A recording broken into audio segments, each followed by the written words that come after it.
After taking over at the Championship side Preston, he's been facing the media for the first time today since taking up the new role, and he is with Fraser Dainton at Deepdale. Fraser. Yes, he's just been having some photographs taken here on this famous pitch and looking very happy and smiley as you would expect, and I'm sure delighted, Alex, to be back in football. Yeah, of course, you know, and to come to a club like Preston North End, and I'm really pleased with sort of the challenge that's going to bring. What was it about Preston that decided for you that it was time to get back in? I think obviously when I'd left I want to try and get back in as quickly as I can, but it's got to be the right thing. And certainly speaking to Peter and speaking to the owner and the sort of progression that the club's made, then I think it became an easy decision really. So you feel as if this is the kind of a right fit for you? Yeah, I do. I think that it's a club that sort of in the last 2 seasons have been stable in the Championship and now are hoping to try and push on even further, so I'm hoping that I can try and help with that.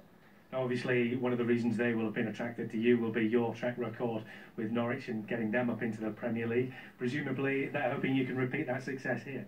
Yeah, I think it's obviously a different challenge because Norwich had a team that came down from the Premier League and were looking to get back there, full of experience that had played at that level, whereas I think here we're looking to try and build a young, hungry squad that are capable pushing their way up the league. And it might take a little bit of time, but I think that given that time, I think we'll be able to achieve that.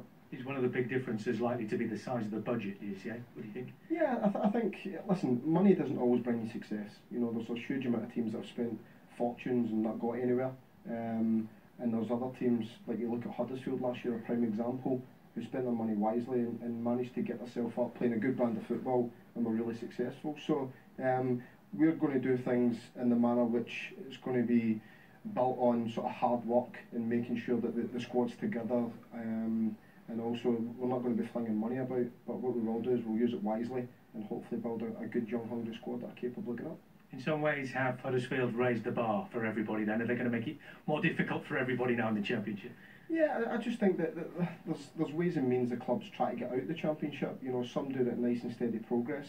You know, I actually sort of spoke to David Wagner at the end of the season when he did get up, and their goal was to do it within 2 or 3 seasons. Unfortunately for them, they've done it in the first season. Now, it might not take 1 season to do it, it might take a couple, but I think that way it underpins and gives you a solid base to grow from. Whereas sometimes I think if you fling money at it and you get there, it's what you then do there, because you're then competing with guys who can fling more money about.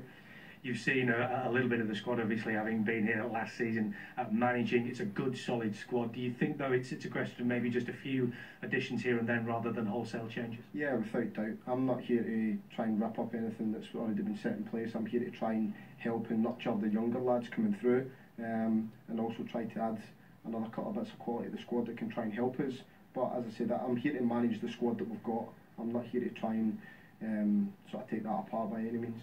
And when you look at this stadium and you look at the facilities this club has, everything is there, isn't it, in terms of a good solid base to really make progress? Yeah, and to be honest, it's like anything, the club sort of is replicated by their owners and the people who run it, you know. So having met the owner, he's absolutely solid character. I mean, he wants to build this club, he really loves the club and he wants to see success come here, but he's not going to do it in a reckless fashion that might expose him further down the line. He's going to do it in a nice steady way that's going to hopefully give sort of young English, sort of British players an opportunity, and let's see what they can do.